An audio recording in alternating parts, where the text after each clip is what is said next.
Right now on Hoosier News Source, we've got the details about Donald Trump's historic presidential inauguration.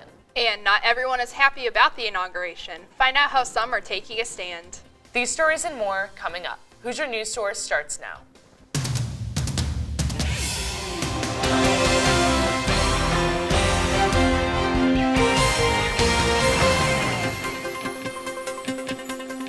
Hello, and welcome to this week's episode of Hoosier News Source. I'm Sophia Grimsgard. And I'm Mackenzie Young. It's official. Donald Trump has been sworn in as the 45th President of the United States. This past Friday, a ceremony was held for Trump at the United States Capitol building. There, Trump took the presidential oath of office, and former Indiana Governor Mike Pence took the vice presidential oath of office. Inaugural events were held before and after the ceremony and celebration. These events included a parade, concerts, a luncheon, and an interfaith prayer service. The New York Times estimates around 160,000 people were in the National Mall area in the hour of Trump's inaugural address.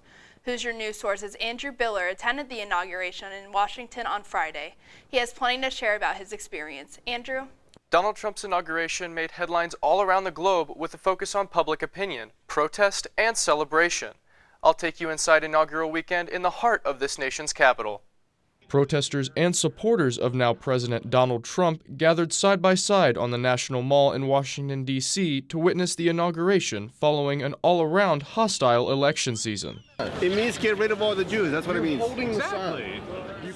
One couple, who traveled to the nation's capital from Ohio, say that they want to put the divisiveness of the election behind them and move forward as a country. All the hatred and all the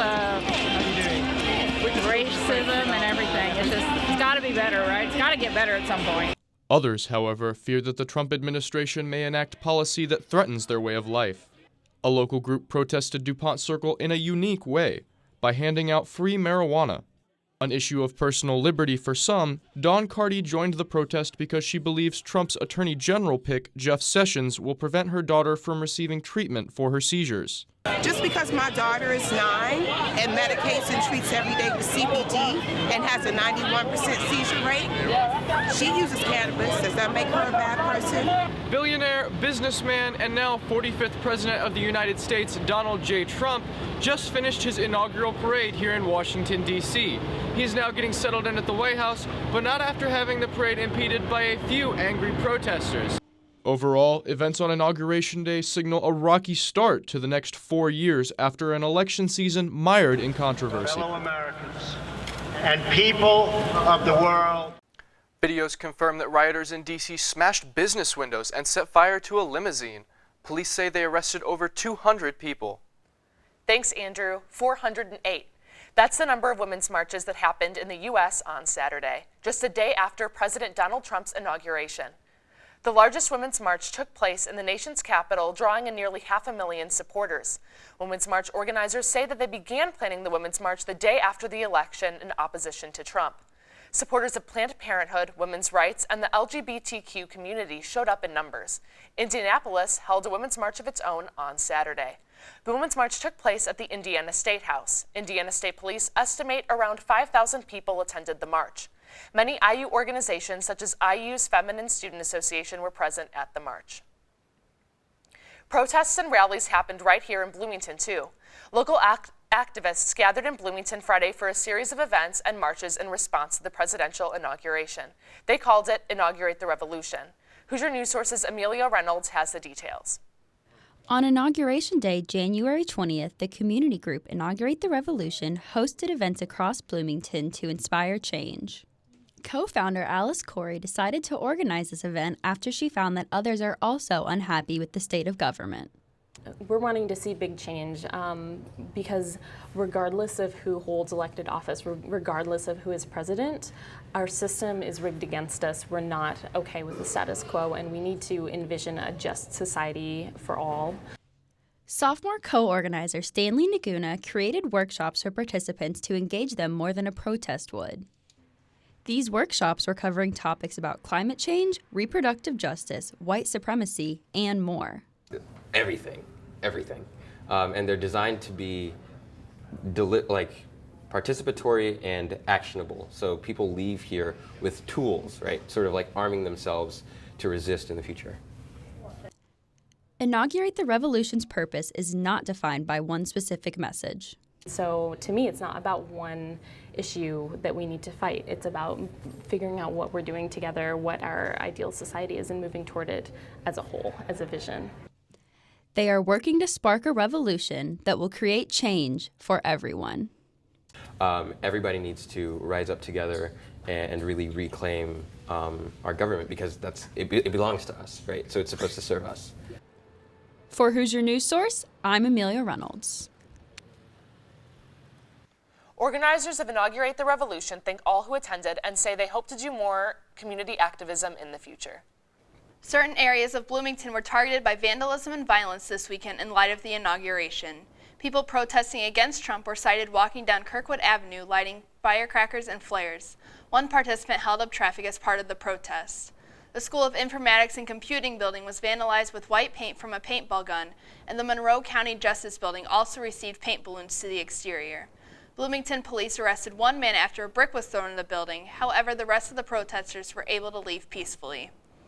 A former IU student pled guilty to attacking a Muslim woman in October of 2015.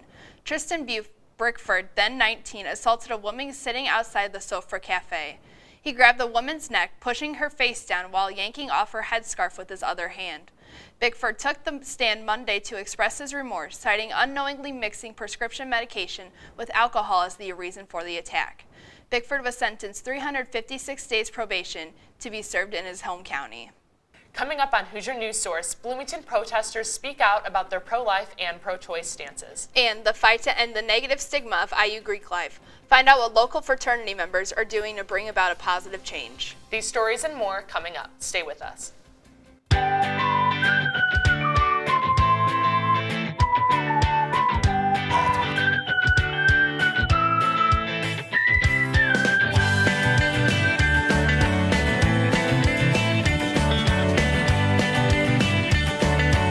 It's an honor to be here.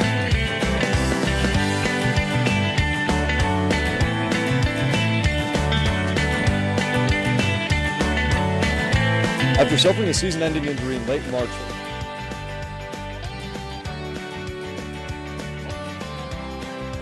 as you can see behind me,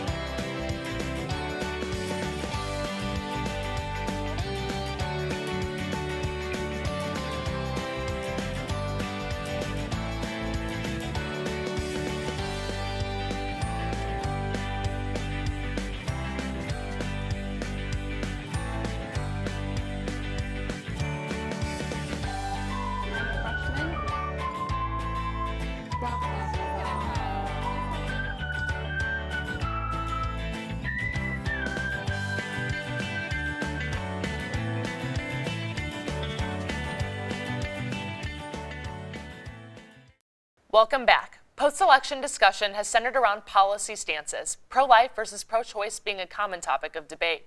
Hoosier News Source's Alex Eady joins us in the studio to share the meaning behind Bloomington's Rally for Life. In the light of the recent presidential election, just days after the inauguration, the annual Rally for Life came to the community during an emotional time. Protesters rallied outside the Monroe County Courthouse this past Sunday to express their stance on the pro-life, pro-choice controversy. I attended the event and got a closer look at the motives behind this peaceful protest. Pro-life and pro-choice, two opposing views on a controversial issue. With signs and their voices, protesters took to the streets to let their opinions be heard. The annual pro-life rally, organized by the Christian Citizens for Life, drew in members from all over the community for a peaceful protest. The rally protested the local government funding of Planned Parenthood and encouraged onlookers to consider the choice of life. as you can see behind me, protesters have gathered here downtown at the courthouse to spread their message to those who are passing by. After a march through the streets, protesters returned to the Monroe County Courthouse to stand up for their views. And standing peacefully next to them was the opposition. As long as they're peaceful, I am fully in favor of anyone exercising their First Amendment rights to come and protest. I'm happy that they care enough to be out here. Those advocating for the funding of Planned Parenthood stood alongside the protesters with hopes of being seen and heard just the same. I mean, in some way it felt like my voice is being heard, even if it is only that Toy Story 2 is okay. You know, it's something. And that's all I can do, really. But for some, the goal is not to bring hate, but to be heard. The Rally for Life event is held each year, and organizers anticipate future peaceful protests from all sides of the issue. To learn more about this year's protests, visit facebook.com/rallyforlife. Thanks, Alex. The GLBT Alumni Association held its 8th annual Pride Fest Thursday. This year, the festival was held in an hour and a half before the IU women's basketball game against Purdue. The goal of the Pride Fest was to bring the women's community and IU basketball fans together. Coach Terry Morin gave a speech and there was a raffle at the event.